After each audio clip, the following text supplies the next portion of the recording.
And what's happening, everyone? Welcome on into the Check Your Brain podcast. My name is Tony Mazur. Thank you for listening to this for free on Apple Podcasts and Spotify. And thank you for watching this over on Rumble, YouTube, and X or Twitter, whatever you want to call it. If you want more from me, go to patreon.com/Tony Mazur, TonyMazur. Subscribe for free. Just you're not going to get more than one free podcast per week, which is the one you are listening to right now. The rest of it you're going to have to pay for between $3 and $10 a month. Again, at patreon.com/Tony Mazur.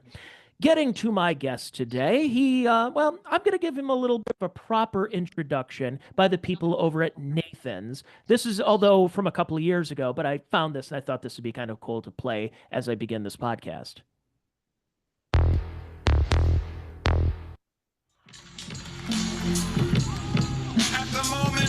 Of his birth, his mother died of horror, for she had borne a monster, blood of Cain, from whose infant mouth, instead of cries, came the perfectly formed words of the language of hell. Axe eglecha ashtende west, dioptertua menni kunun heider harunen rufnum shreda. Thanatos of the fourth seal, risen again as a child, who has now grown to the immeasurable stature of evil, 6'6" tall, 340 pounds. I give you George Chiger, the red horse of death. That is George Chiger, and this is George Chiger. He is on my podcast this week. George, thank you for joining me today. Oh, thanks for having me on. So that was a couple of years ago. They did it in the baseball stadium. They don't do that anymore, though.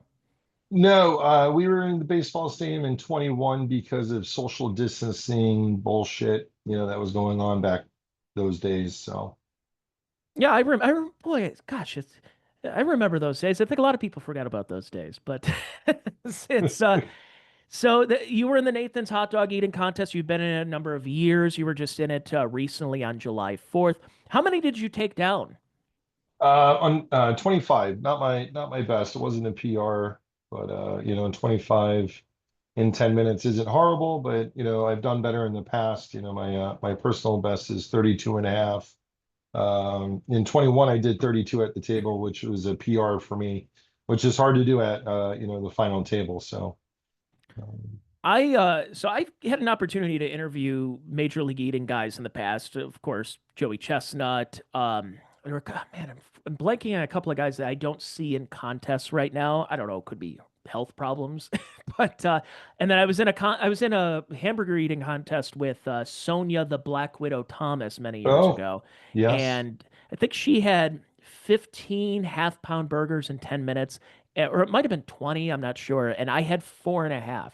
And I like hamburgers, but that was a lot. And 4.5 hamburgers in 10 minutes is a lot for a normal person.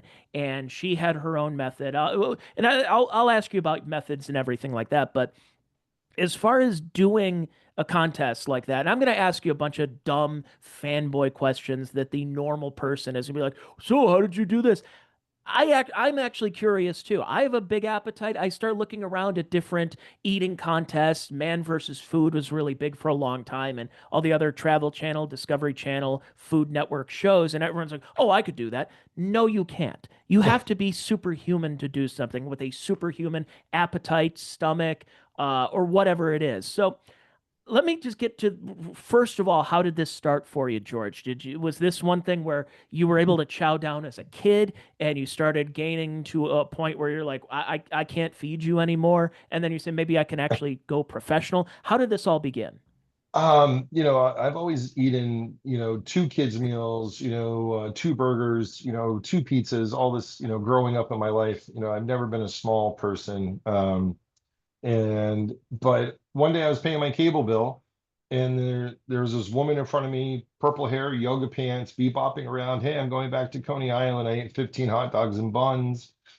And I chuckled. And she looked at me, she's like, big boy, I could eat more food than you. And I'm like, lady, you're kind of like stressing me out. Just calm down a little bit. And she's like, no, you need to come train with me. I need a sparring partner for Coney Island. And I'm like, I'm okay, thanks. And I kept running to her around town. Finally, I'm like, okay, let me see what this is all about. What do I need to do? And she's like, well, grab how many hot dogs and buns you think you're going to be able to eat. Meet me at the gym at 5 o'clock. We'll cook them up on the grill and we'll set the timer and we'll, go for 10 minutes.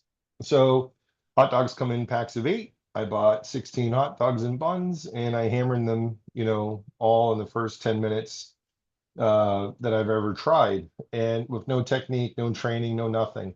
And she's like, "You're pretty good. You should try to qualify. You only need to eat 20 to get your trip paid for." And I said, "No, these guys are eating 40, 50 hot dogs at a clip. I have a racing background. First place is just second, or second place is just the first loser." And I said, "But what I'll do is, you're looking for an sparring partner. I'll hang out with you. I'll train with you every week during hot dog season, which is the first week of April to, the first week of July." And for years we were doing that. And then finally she bugged me enough to try to do a qualifier. And that was in like 2015. So I pushed myself a little harder, got myself up in the mid 20s during practice, went to the qualifier, took second place with like 17 hot dogs and buns. And George Shea's like, "Oh, ladies and gentlemen, he didn't win today, but this is the future of competitive eating." I walk off stage. We got Badlands Booker there, which is also known as Badlands Chugs, and he's like, "You need to hang out with us. You're good. You need to work on some stuff, but you should, think about pursuing this." And I guess the rest is history. I kept just pushing myself. I learned how to, what I need to do to train a little bit, and increase my capacity and push myself harder. And I won my first qualifier in 2018 to go to Coney, and I went pro, and I haven't really looked back since. So 2018, so it's not really all that long ago. It's not like you're in your 40s, so it's not like Hmm. you started as a teenager and this has been going on. Um, what is honestly the shelf life of Major League Eaters? Because it seems like it continues on and on. Because I think some of the questions that normies like myself would ask are, how long can you do this without developing some type of health problem? Well, I mean, that's a great question. I know people that have been doing it 15, 16 years. And, I guess if they are developing long-term health issues, they're not talking about it, right? And since I got into it, I've actually lost over 100 plus pounds. I go to my family doc quarterly. I run through all my labs, all my, everything going on, have a very open dialect with my doctors. I go in and it's like, "Hey, I got a pain over here," and they're like, "Well, it should be this. Look into it. Let's figure this out. And if that doesn't solve it, we'll have to send you for a scan because obviously I have rearranged everything in my lower intestines to be able to expand, um, for the capacity and stuff." So I haven't really heard much, negative overall. The positives, I've lost weight. I've learned how to eat properly when I'm not competitive eating. So they're happy with my numbers. They're happy that, when I go in quarterly, it seems to be that we're on the same page. We're working towards the same goals to be healthy. Well, and I think people are stunned when they see competitive eaters and when they win these contests. And the normal person's going to look and say, this person's not 500 pounds. You expect that it's going to be this big fat person that probably takes up an entire row on the airplane. And yet it turns out a lot of you guys are in excellent shape. As you said, you lost all that weight as well. Hmm. And when you're watching guys like yourself or Joey Chestnut during the Nathan's hot dog eating contest, and you guys look like you're in pain putting those down, and then what happens? Do I see Joey Chestnut rolling up in a rascal scooter? No, I see him in the gym. I see him taking gym photos and other people who are in that. So, what is how many times a week do you work? What do you balance out as far as water intake, proteins? I mean, hot dogs are kind of protein, I guess. Like, what is the basic diet for somebody in your profession? Well, I mean, at least for myself, my normal diets, it's a lot of proteins. I try to cut out the carbs, the sugars, the starches, all the things that our body craves, all the things that they've been lying to us about for years on the food pyramid since it's been upside down. But I've learned, Oh, you I wait, need, wait. You mean to tell me that we shouldn't be eating bread like 8 times a day, or no. red dye 48 or whatever, yellow Oh, that's my dye, whatever. favorite though, the red dye 48. By the way, Yeah, no. is RFK Jr. is he like whenever you're up there on the stage when you're at a contest, do you wonder if RFK Jr. is like looking around the corner uh, like what do you guys think you're doing over there? You know how much food that's wasted. It's not good for you. Well, he's like one of my personal trainers. We hang out like every other week to go through everything. So no, I wish I think it's awesome what he's doing, for the normal person that doesn't realize that we've been getting lied to for so long, but we don't need to get into that. Um, but yeah, to realize what you need to change. I'm a skinless boneless chicken thigh guy. 3 or 4 for breakfast, 3 or 4 for lunch, 3 or 4 of them for dinner. I still take in a lot of calories, but I spread it out through the course of the day. Unlike I used to, I used to be like one big meal a day, but it wasn't the right calories. Before I started my weight loss journey. So, really try to stay on top of that. Prior to, like the week of Nathan's, I really try to cut back on like really all my intake and go to like a liquid diet, protein shakes, try and clean out the lower bowels to get a little extra stretch, when I find my lower stomach. But this year at 25 hot dogs and buns, that's like a meal. So I didn't really get to any of my capacity or, to find my lower stomach this year. So it was a little disappointing on my numbers, but I was just grateful to be there. Yeah, it's fascinating when you see what you all the preparation that you go through and getting into it. And I'll show a picture here for the people on the video right now. This is in 2012 at the hamburger eating contest, the hamburger festival in Akron. It doesn't exist anymore because Akron doesn't know how to behave themselves.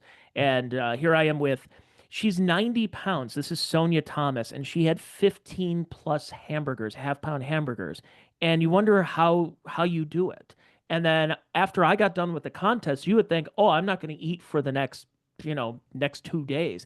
And it turns out, as soon as I got done with the contest, I was craving other foods. So, again, another normie question. When you get done eating hot dogs or the cheese whiz or anything else that you're about to do with these contests, because I want to talk about the cheese whiz here in a second, but do you have cravings after that, or do you, because you took in all of these calories, all of this protein, all the carbs, that you're like, okay, I need to flush out, I need to do whatever I can. Like, what's your process in this?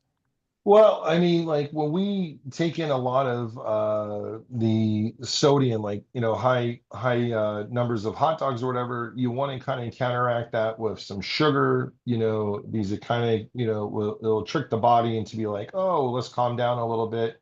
I'm not going to lie, 15, 16 years ago when I first started, I would go home after 20 hot dogs and buns and lay on the couch for 2 days in sodium coma.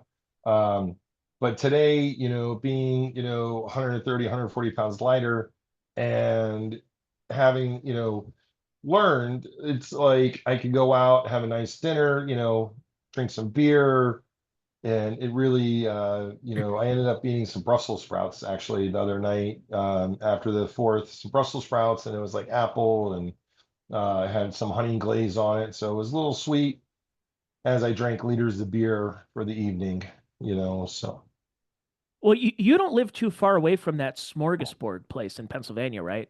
Oh yeah, I'm like an hour and change, Okay. from the Shady Maples Smorgasbord. Yeah.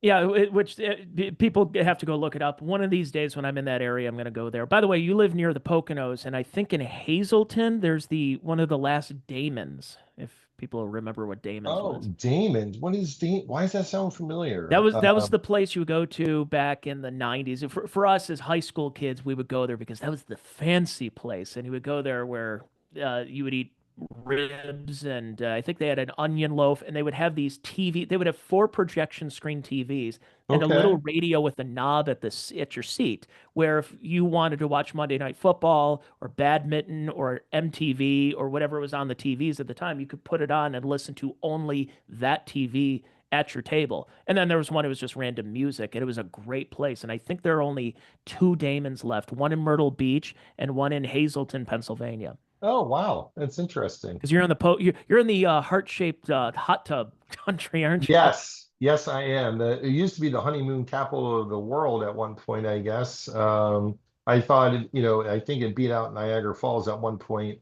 which makes no sense to me why everybody would want to come to the Poconos. But I think it's all the New Yorkers. It's like coming out to either the Poconos or they go up to the Catskills and hang out yep. during the summertime. I think that's what it was. Well, what I was mentioning with the smorgasbord is a lot of people when they're going to a buffet, and oh, here's another one, is I'm going to go to another Ponderosa. We still have Ponderosa in Oh, Ohio. yeah. Okay. Ponderosa Bonanza. And before I'm about to go to a buffet, everybody has their what they think are going to work, or you want to eat as many plates as possible. So what do you do? What's the process? Do you drink a lot of water? Do you starve yourself? Do you eat throughout the day and just save your biggest for the big meal? What is that process like when let's say your competition's at noon or 3 o'clock in the afternoon? Do you have breakfast? Do you eat the night before? Do you not eat? How does that work? No, I mean, going into like, 4th of July, like Thursday morning, I got up, I had a couple eggs, couple pieces of bacon, and then I really went into, I had a couple, protein shakes through the course of the day, try to keep the water, coming in so, you don't get dehydrated. And then the morning of, I wanted to eat a little bit. I have some like high calorie chews or like gummies. The other day I was kind of off. I didn't get to do my, I wasn't, it wasn't in my normal start to 4th of July. So I kind of skipped out on breakfast and just went in, just raw. I had a little bit of coffee and a little bit of water leading up to the main show because it was just so hot. But you keep mentioning Shady Maples, as the smorgasbord. Like, I mean, if you're going to go out there and you want to get your money's worth, I would just, my normal, stretching routine is to go out there and eat as much as I possibly can in like a 2 hour period, and then top it off with all the liquid I possibly can to get me that extra, that food stretch with the liquid. And the last time I went out, we went for breakfast. It was 9.99, all you could eat breakfast. And I ended up eating 12 pounds of breakfast. I take the scale and, I keep every time I go up to the omelet station, I'm like, can we make it bigger? And I think we started with like maybe a 6 egg omelet that was weighing in at like 2 pounds, and then the last one was a 3 or 8 egg omelet. I think it was like almost 3.5 pounds. The guy really went overboard for me. Now, do you do that because you're truly hungry for it, or is it like a party trick? It's a party trick. Like it's part of the training. It's part of the stretching. It's work, I would say, because like I used to grow up, when I grew up we used to go to all the buffets, the old country buffet, and you know Ryan's uh hometown buffet, all those, yeah. sure, like you were saying with the Ponderosa or Bonanza, it was a joke. I remember the first time I was a kid, we went to one and we ordered like the biggest steak they had, which might have been like a 12-ounce steak or something. And I remember us like, talking to our dad. It's like, what have you been feeding us all these years? Because this is nothing, right? Because my dad's like, no, we're usually eating like 24 to 32-ounce steaks. These things are a joke, but at least you were able to hit the salad bar a bunch, right? But so like when I was a kid, I used to gorge myself because I was, I guess I was fat, and but like today going into the buffets, it's work. You go in, you want to weigh what you're eating. You want to try to, be healthy about it, but it's a lot of proteins, a lot of salad, a lot of veggies, just to get that extra stretch to put, in your gut. So I have a confidence like, oh, I could go eat 12 pounds of food, but it doesn't always relate to 8 or 12 minute contest, sitting at a buffet for 12 hours. My favorite, well, I have a couple of great Ponderosa stories, but I remember it was 2021, right before Nathan's, but it was still kind of coming out of COVID. It was April, and so people still had masks and social distancing and all that other happy horse shit. But it was uh, it was when people were starting to feel a little bit more comfortable going out again. People were gotten the you know what shot, and when they went out, and so they were all going to restaurants again and congregating. But we're wearing masks and everything. So as people are more comfortable now, the restaurants that had been really understaffed for a while, they had to re get everything together. So wait times at places were very big. So we were playing in a softball tournament. We were in Columbus, Ohio, big tournament. And after our games, we were going to play the next day. We were supposed to play the next day. And a couple of my buddies wanted to go to get steak. And they said, we want to go to Texas Roadhouse. And so they say, hey guys, there's about 2.5, 3 hour wait to go to Texas Roadhouse. And they say, hey, do you guys have any other suggestions? And I said, I know a place that doesn't have a wait at all, and they have steak. It may not be like cow steak, but it could be a horse. But let's go to Ponderosa. So we went there. I ended up having, I think I had my buddies can probably, I don't know, it had to have been about 14 plates. I just started stacking the plates up. And we get back to our Airbnb, and there was only one bathroom, and we're all taking turns just going back and forth there. And I apologize to the Ponderosa people who are probably not listening. Uh, it's quantity over quality. But then the next day, we kept winning a bunch of games, and I remember one of my teammates was like, um, anybody else have massively explosive diarrhea and a lot of it? And yet we won about 6 games that day because I think it was colon cleanse. We just cleaned through our system.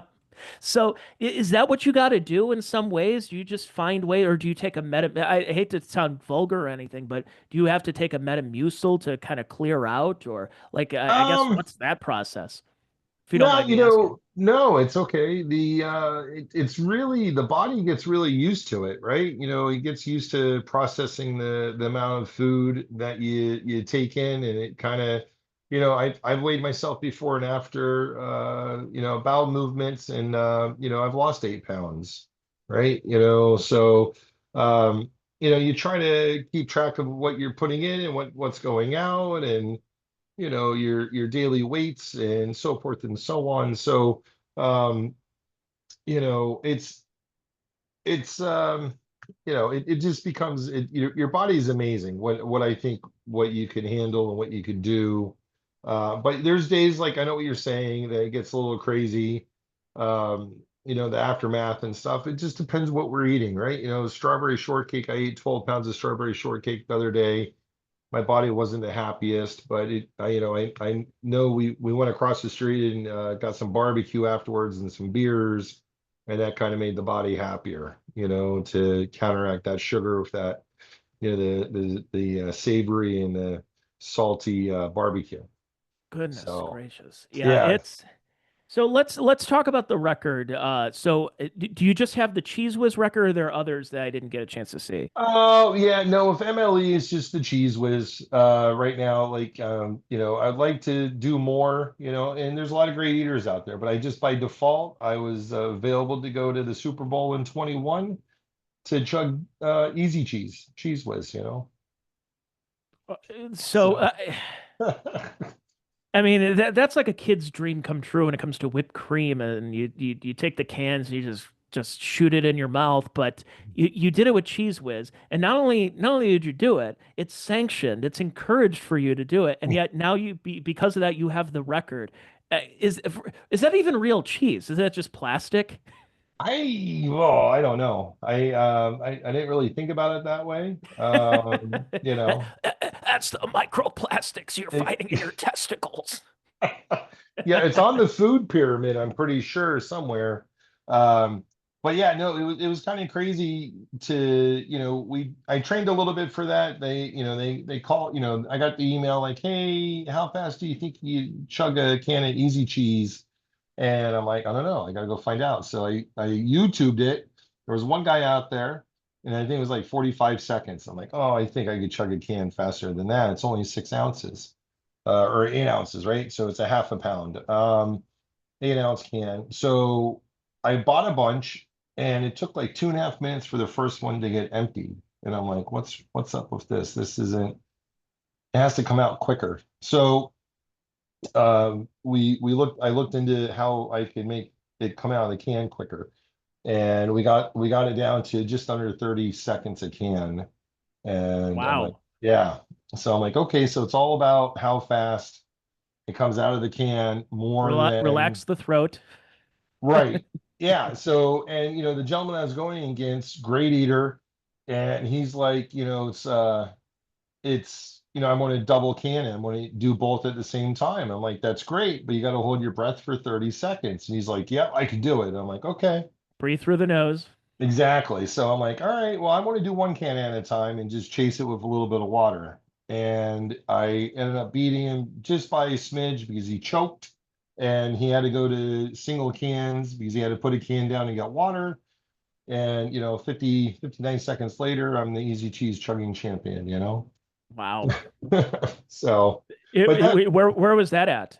Uh, they took us to Tampa Bay, and we went out on a 200-foot yacht for DraftKings during the Super Bowl in 21. So it was a fun time because I just knew I had to eat a pound of cheese.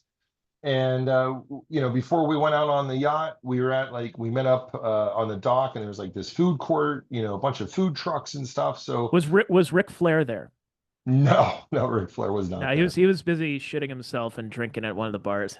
Yeah, definitely. Allegedly, I say that, but That's yeah, that fair. now that's it. That's incredible because when you're saying about how that your opponent was choking on that, and I'm thinking about what are some foods that would be just much easier going down. So I'll ask you, what would you say are the type of food or the exact food that is the easiest to get down, and what is just the biggest struggle, at least for you?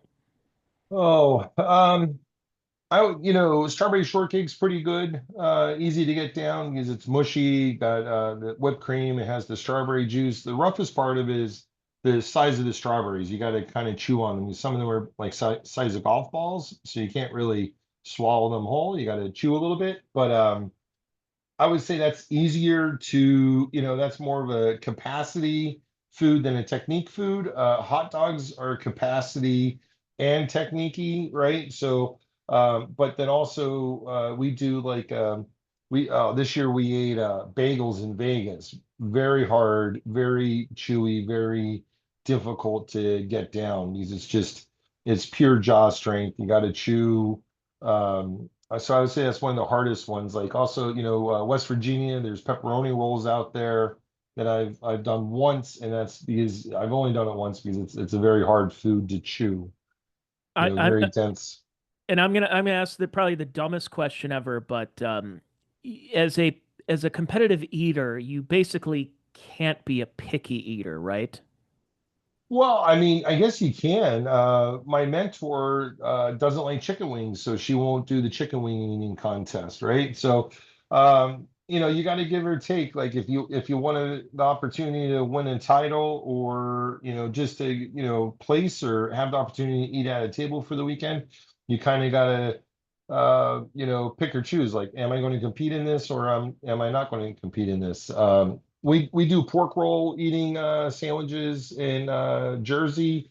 It's a very tough sandwich to eat, not the best tasting, but it's a local contest, so I like to go out and support our local Thunder, what is it? It's Trenton Thunder baseball team out there in Trenton, and and of course their mascot's a pork roll, which is pretty cool. I think it's kind of ironic that we have like the Wait, do they not call the, them pork rolls there, or they're like what's the yeah, yeah, I guess it's pork roll, right? Yeah, because it's not Taylor ham because that's like the North that's Jersey. what I was gonna say. Yeah. Where is that split when you're in Jersey in that area?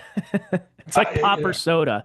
yeah, it's really it's a tough call because it just depends who you're talking to, right? Like, but one of my best friends is from Kearney up north, up by New York City, which is Taylor ham, and then I guess south is pork roll. But I guess it's really it's branding. It's both the same product. It's just two manufacturers. One's Taylor. I talked to Jim Florentine about that, and he's like, nobody from Jersey eats that shit. Well, it's true, That's for right? tourists. It's like the Philly cheesesteak. No one eats that. Right. So yeah, no, so it's a little tough. But like I mean, there's so many great foods, but anything in the quantity that I'm doing it is gets kind of old, right? Poutine, I love poutine, but 12 and a half pounds of poutine in 10 minutes is tough. Is that You know, straight poutine or is that with the gravy and the fries? gravy and the cheese curds, the squeaky cheese. We Disco do it. fries. Disco fries. So Or I'm pulling up here on the video because maybe some of these maybe you've been around, although a lot of these predate you. These are the records on MajorLeagueEating.com of things okay. that people have eaten, and some familiar names. The aforementioned Sonia Thomas with the 6.5 pounds of crawfish in 10 minutes. Okay, Joey Chestnut had the 141 hard-boiled eggs in 8 minutes. That is, I mean, some of these are just incredible that you're looking at the watermelon. I gotta believe the cannolis are probably gets the consistency of that gets a little tougher as time goes on. I would think so. I've never had the opportunity to eat the cannolis. I've spoken to people that have done it. The shells could get very start cutting your throat, your up, the roof of your mouth. So, you got to be careful with certain items, so you don't hurt yourself, right? But you got, wings, I've done it like 158 wings in Buffalo. I'm looking forward to go back this year, get up there, eat some wings. The crawfish, I've never been able to do that because it's kind of like if it was available, it's the same weekend as my qualifiers. And same thing with oysters. I always wanted to do oysters. My buddy has the record. I think it's 47 dozen for the oysters. 47 dozen oysters. Yeah. Yeah, 47 dozen. Hamburgers I see there. We did White Hut up in at the Big E one year. I think I ate 21 or 24 burgers, quarter pound burgers in the 10 minutes for like fourth place or fifth place.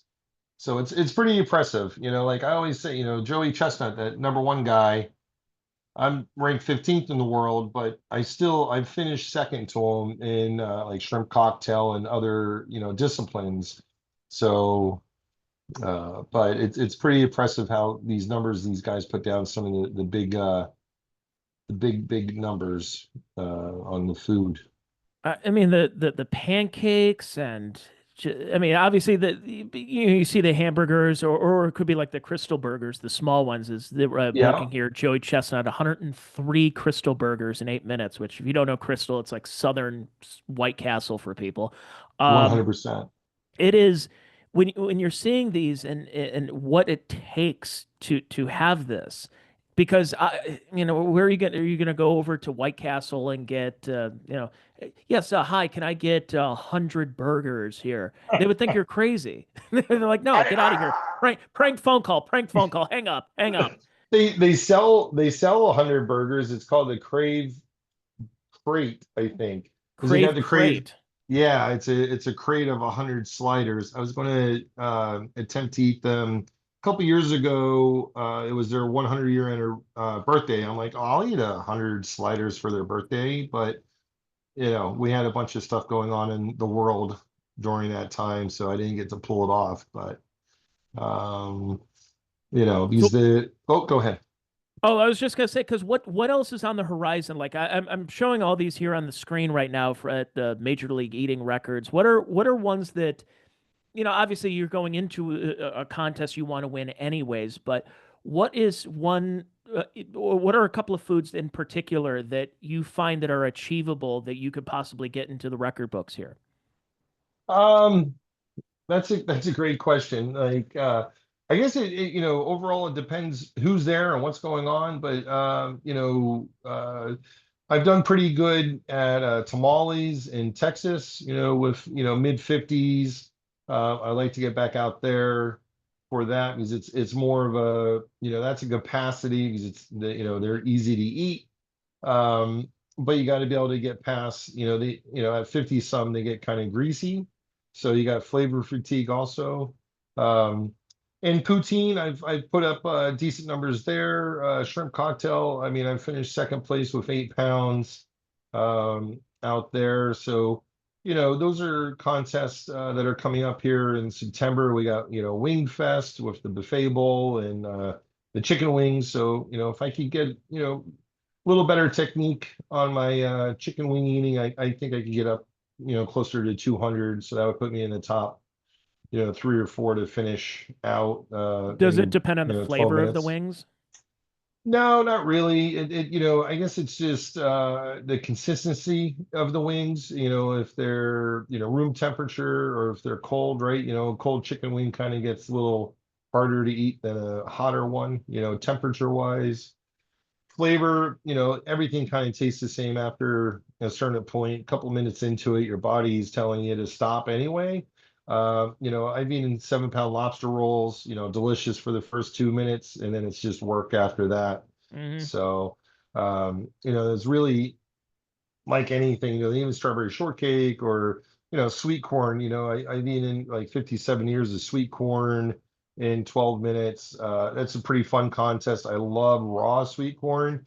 And it's not that it's raw, but it's steamed, it's good. It's a fun contest, but it's a lot of work Get to the rip dental off. floss ready. Yes. Yeah, 100%. Um, so it's tough to say, but poutine's coming back in September. I'm looking forward to that. Where's that one at? Uh, Canada, we go to Quebec Oh, okay, cool. for smoke poutineries or smokes poutinery poutine, right? So So, if someone, I'm not saying this is me, I'm kind of at that point where, and I don't know if I can do it anymore, but if somebody came up and said, George Chiger, I would love to become a competitive eater the same way that that woman trained you, it took you under her wing.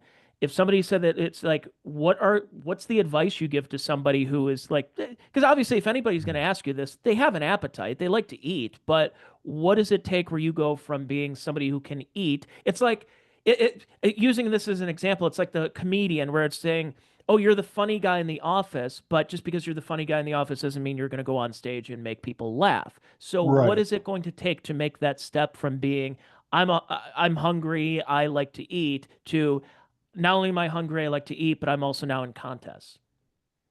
Yeah, boy, that's it's a tough one. Like I've had kids come up to me like, "Oh, what can, your parents, what can I get my kid to do to become a competitive eater?" And I just tell them to stay in school. But for the, average person that is, the buffet buster and stuff, it like you were saying earlier, the 500 pound, big guys, it's not that way in this sport anymore. You have to be lean, you have to be athletic. And you may have an appetite, but like to go to the next level, you got to put some dedication and time in to work on it. Your breathing, you got to work on your mental capacity because I think it's really almost 90% mental to be able to push your body past the point of no return on the, gorging yourself, working on your breathing. You can't panic when you're choking. You really you have to focus and and stay hungry the whole time, right? So um if you think you eat a lot of food, try to eat 10 hot dogs in 10 minutes. And if you could pull that off, try to eat 20 in 10, and then we'll talk, right? Like if you could eat 20 in 10, we could talk about going to the next level. Because I think that could be a roadblock for a lot of people is that you'd say, okay, I could get a pack of hot dogs and it's no problem, but it can get expensive, right? Oh, well, yeah. I mean, I average about 500 hot dogs a year during hot dog season. So yeah, it gets expensive. Um, but in especially, my first minute, like, I was on pace with the big guys, it's almost eight hot dogs the first minute. Um, and then you just gradually slow down from there. And at my peak, um, Stansel, Jim Stansel there in I this sure do. comedian world. We did a um, backyard comedy show, and we went head to head, 3 minutes, 10 dogs apiece, and I ended up with 17 dogs in 3 minutes, and he ended up with like two and a half in the 3 minutes. So, you know, but so it really, if you're thinking you're at one level, you probably are. You might be fast with your crew of people or whatever, but like to take it to the level where I'm at, there's only a handful of us here, and I put a lot of time and effort into it to take it to the next step. Even training with my mentor, hot dog season is 3 months out of the year. And at first I'm like, oh, I only need to train and the 3 months out of the year, and I wasn't getting anywhere. Like I improved, but I wasn't like, I'm like, oh, I'm not close to these guys. And then I took hot dog season from 3 months to 12 months out of the year. And that's where I saw the improvement, with the stomach capacity, losing the weight, working on the job fatigue, and flavor fatigue, and just the mental part of it. It's a 365-day a year process. Is there like a do you it's probably a stupid question, but do you go to a massage therapist? They work on your throat or your stomach or something, like make sure your gut health is a little bit better, or I don't know, like I'm assuming people do different things. Yeah, I mean, we all do kind of different things. I work on my probiotics, make sure I keep my gut, pretty healthy, much as I can. I chew on, it's called a jazzerciser. It's like a rubber ball, chew on it, work on jaw fatigue. At one time, I did ask my dentist if he recommended anything for jaw strength, and he laughed at me because I was in there getting a bunch of fillings fixed because I broke a bunch of teeth by chewing on ice. And he's like, "No, your jaw's pretty strong the way it is. I think you're good because you're breaking your teeth by chewing on ice. I don't think we need your jaw any stronger." I'm like, okay, but you know, There's no ice eating contest, is there? no, there's no ice eating contest. That's just it's I don't know if it's an oral thing that I got, like to suck on ice cubes, and it's like that the Tootsie Pop, right? How many licks does it take to get to the core, like 3 or 4 licks and then you're chewing on it. So but yeah, so it's I don't know really how to, everyone has to kind of do their own thing. And there's a lot of eaters that used to be fat kids, and now they're eaters, and by default you just have the stomach capacity, right? So it's kind of like, you learn people that are losing weight, they want to do the bypass or the lap band surgeries. And I have those fans come up to me all the time like, hey, how did you lose your weight and continue to be able to eat? And it's mental, right? It's you gotta want to lose the weight, and in the same token, you have to learn that you can't eat to your full all the time, right? You got to watch your numbers, you got to watch what you're doing to offset the craziness. Well, I've heard that there's some mental thing when you're eating. Let's say you have a big meal and Hmm. you're eating, and when you're putting your silverware down, that's your mind. This could be wrong, but I heard this that your mind is telling you you are full, you are done, you are at not necessarily at capacity, but if you eat more now, you're just overindulging. Oh, okay. Well, I can see that, because like I'm a foodie and I love trying a whole bunch of different things, but like, I mean, I have a hard time eating to the excess now, because maybe that's it. I put down my silverware, or, I kind of told myself, oh, I ate my 500 calories. I'm good. I don't need to continue. So but it's been tricky, and it's a roller coaster, right? With the whole thing. So. So how much longer you think you have in you for this? Or are you just going to keep going until the good Lord tells you to put the fork down? I think I'm going to keep going until I'm told I can't do it no more. At least at this level.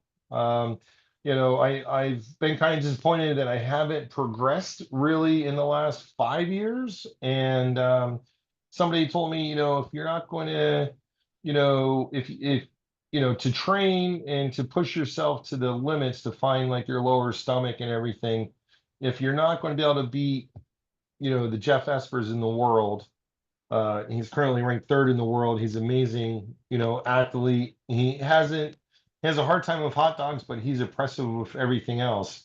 I'm kind of good where I'm at.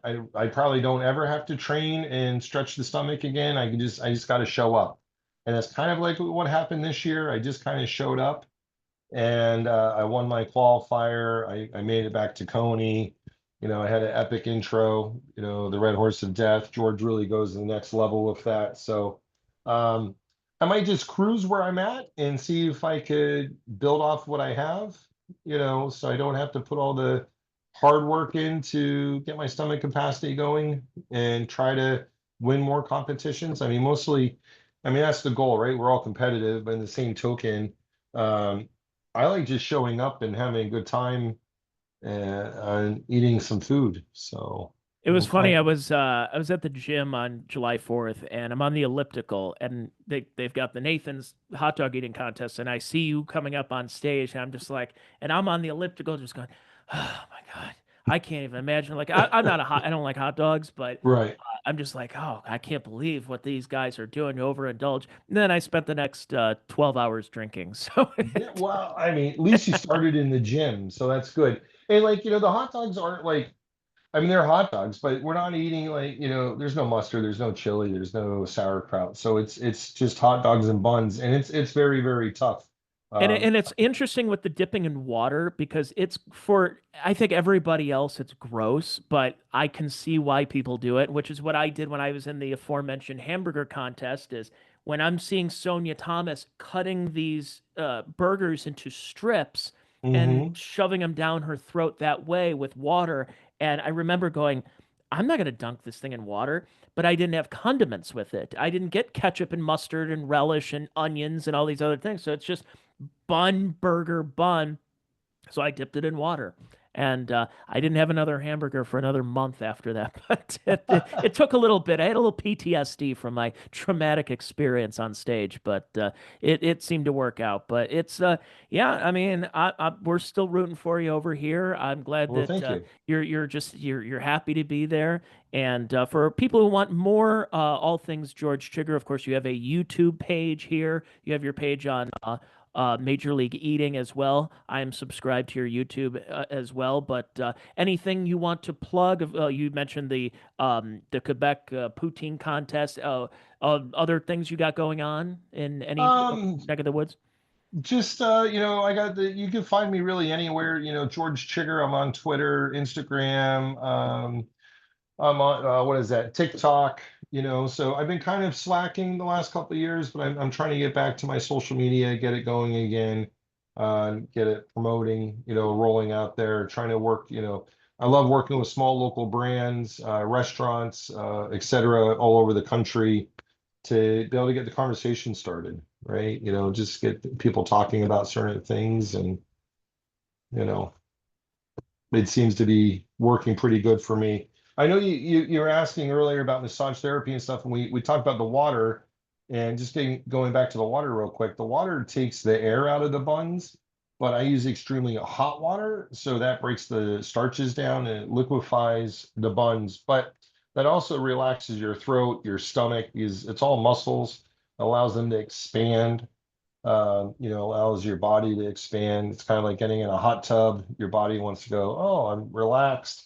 You jump in that ice cold water, everything contracts, right? So, well, look at you. You got a kitty cat. Yeah, she can compete in she can compete in the IAMS or one of the fancy feast contest, right, Scarlett? She's a Oh, big girl. sure. Scarlett's like 3 times the size of my dog. That's Oh yeah. crazy. She's a big girl. She is a big girl. Yeah, so if we're gonna have a competitive eater in the family, it's either gonna be daddy or it's gonna be the cat. So All right. whatever I can bank on. But hey, George, thank you for doing this. I really appreciate it. And obviously, good luck with everything. Good luck health wise, first and foremost. Oh, But thank you. good luck in the competitions. And I know it's I'm watching you. I'm in and we're watching in awe because it's like one of those things where I can eat a hamburger, and then when you're seeing that, it really is major league eating. It's I can play baseball, but I can't throw the ball 100 miles an hour. So that's the way I look at it with you guys is I can do what you're doing at the smallest level possible, as I think a lot of us. So I really my jaw my sore jaw drops in in honor and in awe of you guys. Well, I appreciate the enthusiasm and the respect and the passion that you share for my sport. And, I thank you for having me on today and being able to talk about it. Absolutely. It's as much of a sport as bowling and golf and cornhole and whatever else you want to put out there for it. NASCAR, IndyCar, all those things. Formula One. I would include the major league eating in it, especially for a guy as that some of you guys are just big guy, not just big as in like you're 6'6", so it's Yeah. that's tall guy and putting all that down. But George, thank you again for doing the show, and yeah, again, good luck and with everything in the future here. Well, thank you. I And appreciate thank you. you, folks, for listening to the podcast. Thank you for watching it. I'll be back with you next week with another free edition of the Check Your Brain podcast. If you want more from me, well, it's not free. It's over on Patreon at patreon.com/Tony Mazur. Go there, subscribe for as little as, well, free or $3, $5, and $10 with extra content. Thank you, everyone, and talk to you next week. Bye, everyone.